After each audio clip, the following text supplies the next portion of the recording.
Hello out there and welcome. Thanks for coming back if you are already subscribed. If you're not, thanks for joining me and hit the subscribe button if you want.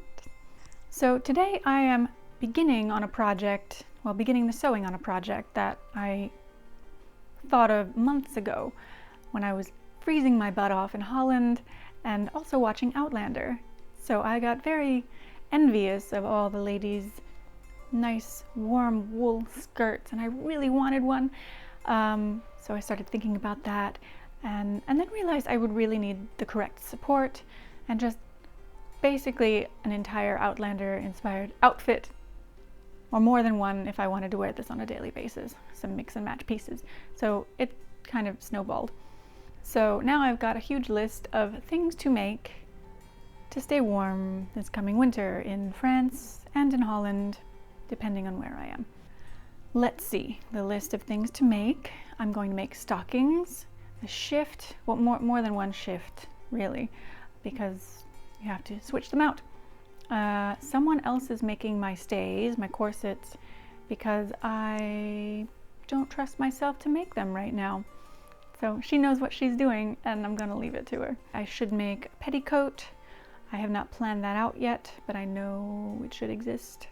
The skirts, the top, don't know what that's called. Some shawls. I made a shawl. It's not a tartan. I'm actually not a huge fan of tartans, even though I do have some Stuarts in my family on my grandmother's side, way back in the 1700s, really. I think, yes, I'm probably forgetting something, but lots of pieces to make, and I'm starting from the inside, so everything fits right. So today I'm going to start making my first shift, my first 18th century shift. I'm going to base it on, I think it's a 19th century chemise that I have, so I can get the size kind of right. It's cut differently. You'll see it. You'll see what I'm talking about. But I'm excited to get started on my winter wardrobe. And if you're here, you're probably an Outlander fan, you like sewing, you're bored, you like me, I don't know why you're here, but wherever you're here, I hope you enjoy this video. These will be done in parts, since it's going to take me so long. This will just be about making the shift, and then I'll move on to the next part. And hopefully this won't take me through the winter. Hopefully I'll get it done in a timely fashion, but I'm not going to rush myself because I really want to do it right, do it well. There'll be a lot of hand sewing involved, I'm sure, but I'll also use my 1920s Singer, I think. I'm gonna see how it goes.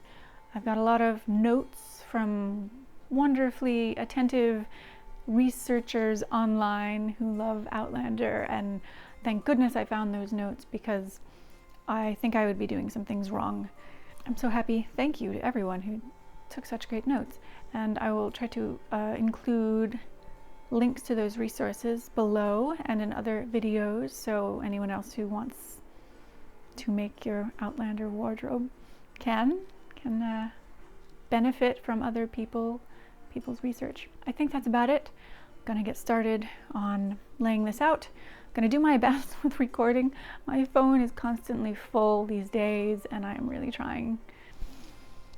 So, I'll do my best and hopefully it's educational or entertaining or whatever it is you're looking for.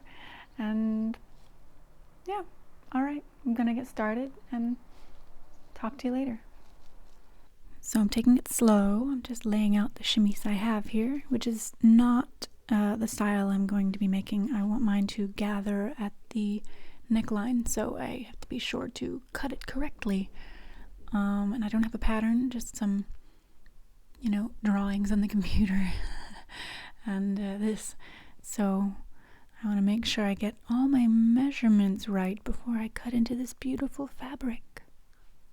Aww, there's my tape measure. I have no idea where that is right now. I really should own more than one because it gets misplaced so often. I have absolutely no idea where it would be. Anyway, I'll find that someday. I'm just gonna buy some more on Amazon or something. I'm cutting out the front and the back of the body of my shift here from a folded linen sheet. Ta-da! Okay. Now, I move on to the sleeve, which I measured my arm from the shoulder till past my elbow, however long you want it to be. Don't forget to leave some seam hem allowances, and then measure around your arm, make sure you can get your arm into this sleeve. These little squares are gussets. They will go in your armpit area, under the sleeve. Very important, very annoying to sew in. You will see. Now I am cutting out the neckline to the back of my shift, and I'll do the front after this. I measured, I wanted it to be round, so I used a little hatbox lid to do that. You can freehand it, or use a hatbox lid, or a plate, or a lampshade, or I don't know, whatever works. I measured on my back how far I wanted it to go down and leave space. See, I'm leaving space between the pin and my cutting. That is so I can fold it over to put a little drawstring in there. It's also very wide because it's going to gather. This is the front, which falls a little lower than the back. Also measure it to see where you want it to be, That's important.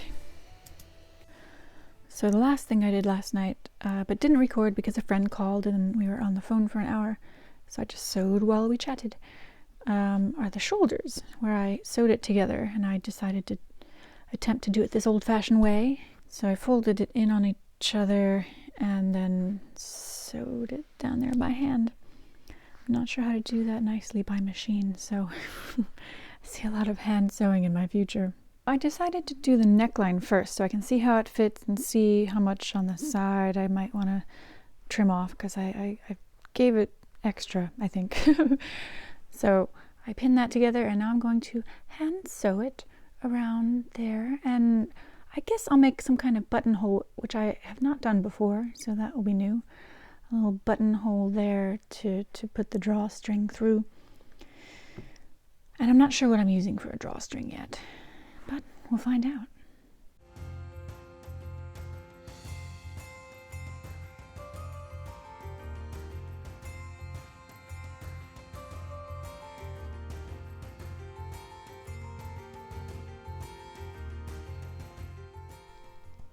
Well, it's pretty rough, but it's my first buttonhole, I guess you'd call it. It's for the drawstring to go through at the neck.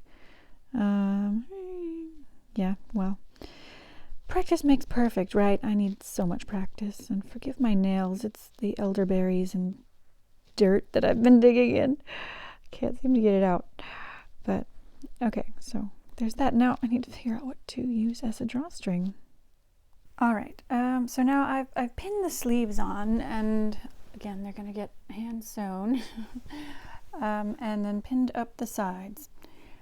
A square gusset is going to go in there, so I'm going to kind of work my way in and see how it goes. I wanted to make sure the hemline matched up there. I would be going nuts if it didn't.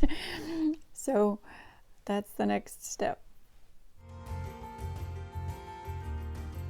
Alright, I'm gonna stop you right there, Kendall, because you're gonna give your viewers some bad ideas. I'm not doing this right. I have no idea.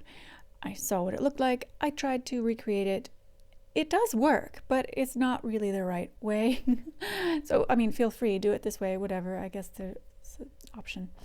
But I think the better and right way would be to put your right sides together, stitch up your seam. Don't forget to leave some seam allowance, because you're gonna want to cut one down like pretty close to the stitching, and then fold the other one over and under, and then stitch that up, and then you'll have a nice clean seam on your shifts and dresses and everything you can use it for. So that's what I would recommend doing, which is not what I'm doing here, so please ignore that. Carry on.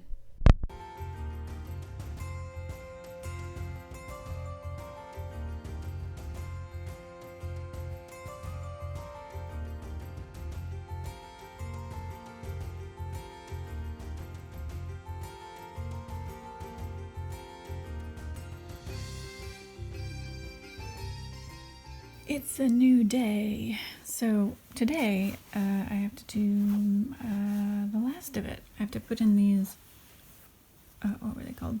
I forget. I at first cut it out as a 4-inch square because that's what she said in the video that I watched, but then I realized I didn't leave any seam allowance, so I just cut some bigger ones.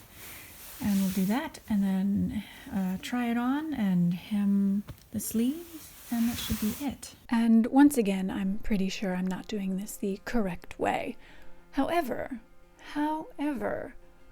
this way might actually be easier for beginners. I found it was when I made a second shift and tried to do it the right way, because at least doing it this way, you can see how it's laying and adjust it with the pins and whatever, and the other way, my goodness, it's such a mess. But, you know, experiment, do what you want. And here we have our seamstress facing a possible defeat at the hands of a 5-inch square piece of linen.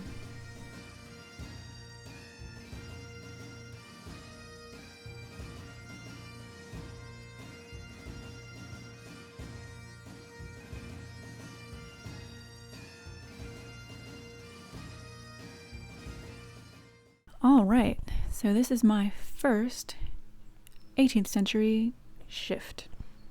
I finished it last night in the car, or yesterday in the car, because we drove to someone's house, and I brought it along and finished it up.